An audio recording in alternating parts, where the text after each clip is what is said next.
తెలంగాణలో ఒకప్పుడు అడవుల్లో తుపాకీ గర్జనలు వినిపించేవి.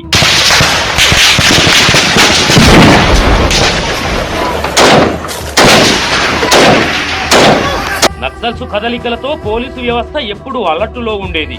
కానీ ఇప్పుడు పరిస్థితి పూర్తిగా మారిపోయింది. గత కొన్నేళ్లుగా ప్రభుత్వం తీసుకున్న కఠిన చర్యలు, పునరావాస విధానాలు, అలాగే కేంద్రం చేపట్టిన ప్రత్యేక ఆపరేషన్ల వల్ల మావోయిస్టుల ప్రభావం గణనీయంగా తగ్గిపోయింది.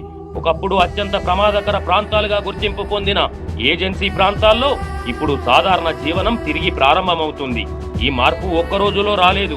దాదాపు 3 దశాబ్దాల పాటు జరిగిన నిరంతర పోరాట ఫలితం ఇది. ఈ నేపథ్యంలో రాష్ట్ర పోలీస్ శాఖ కూడా తన వ్యూహాన్ని మార్చుకోవాల్సిన పరిస్థితి వచ్చింది. ఒకప్పుడు హిట్ అండ్ హంట్ మిషన్తో పనిచేసిన బలగాలు ఇప్పుడు కొత్త బాధ్యతల కోసం సిద్ధమవుతున్నాయి. ఇక ప్రశ్న ఏంటంటే, ఈ మార్పు కేవలం వ్యూహాత్మకమేనా లేక భద్రతా వ్యవస్థలో పెద్ద మార్పులకు సంకేతమా? 1989లో ప్రారంభమైన గ్రేహౌండ్స్ కేవలం ఒక పోలీసు యూనిట్ కాదు, అది ఒక ప్రత్యేక శక్తి. అడవుల్లో గెరిల్లా యుద్ధానికి తగిన శిక్షణతో మావోయిస్టులపై అత్యంత సమర్థంగా పోరాడిన బలగం ఇది. ఎన్నో కీలక ఆపరేషన్లు, సీక్రెట్ మిషన్లు, అర్ధరాత్రి దాడులు ఇవన్నీ గ్రేహౌండ్స్ కు సాధారణమే. దేశంలోనే టాప్ యాంటీ నక్సల్ ఫోర్సుగా గుర్తింపు పొందిన ఈ యూనిట్ ఇతర రాష్ట్రాలకు కూడా ఆదర్శంగా నిలిచింది. అయితే కాలం మారింది, పరిస్థితులు మారాయి. గత 2 సంవత్సరాల్లో వందలాది మావోయిస్టులు లొంగిపోవడం, అడవుల్లో వారి ఉనికి తగ్గిపోవడం ఈ బలగం పాత్రను తిరిగి ఆలోచించే పరిస్థితిని తీసుకొచ్చింది. ఇప్పటి వరకు ఒకే లక్ష్యంతో పనిచేసిన ఈ కమాండోలు ఇకపై మల్టీ డైమెన్షనల్ రోల్స్ లోకి అడుగు పెట్టబోతున్నారు. అంటే అడవుల్లో గెరిల్లా యుద్ధం నుంచి నగరాల్లో సైబర్ యుద్ధం దాకా వారి ప్రయాణం మారబోతుంది. ఇప్పుడు రాష్ట్ర పోలీసు శాఖ తీసుకుంటున్న కీలక నిర్ణయం గ్రేహౌండ్స్, ఎస్ఐబి వంటి విభాగాల్లో పనిచేస్తున్న నిపుణులను కొత్త విభాగాలకు మళ్లించడం. ముఖ్యంగా ఈగల్ ఫోర్సు అనే కొత్త యూనిట్ ను బలోపేతం చేయడం, అలాగే సైబర్ సెక్యూరిటీపై ప్రత్యేక దృష్టి పెట్టడం. ఎందుకంటే ప్రస్తుతం నేరాల స్వభావం పూర్తిగా మారిపోయింది. అడవుల్లో తుపాకీతో జరిగే దాడుల కన్నా ఇప్పుడు కంప్యూటర్ ముందు కూర్చొని చేసే నేరాలు ఎక్కువయ్యాయి.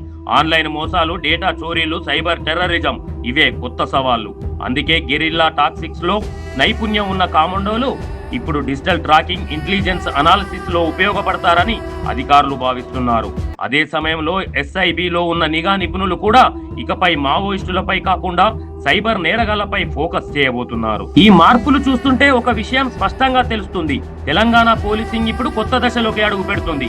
భౌతిక యుద్ధాల నుంచి డిజిటల్ యుద్ధాల దిశగా మార్పు జరుగుతుంది. ఇది కేవలం విభాగాల మార్పు మాత్రమే కాదు, ఆలోచనలో, వ్యూహంలో వచ్చిన పెద్ద మార్పు. అనుభవజ్ఞులైన కమాండోలు, నిఘా నిపుణులు ఇప్పుడు కొత్త రంగాల్లోకి వెళ్తే రాష్ట్ర భద్రత మరింత బలపడే అవకాశం ఉంది. కానీ మరోవైపు ఈ మార్పు ఎంతవరకు ఫలితాలను ఇస్తుంది, కొత్త సవాళ్లను ఎలా ఎదుర్కొంటారు అన్న ప్రశ్నలు కూడా ఉన్నాయి. మొత్తానికి చూస్తే నక్సల్స్ యుగం ముగుస్తున్న వేళ తెలంగాణలో భద్రతా వ్యవస్థ ఒక కొత్త అధ్యాయం ప్రారంభించబోతుంది. ఇది విజయవంతమైతే దేశానికి మరోసారి ఆదర్శంగా నిలిచే అవకాశం కూడా ఉంది.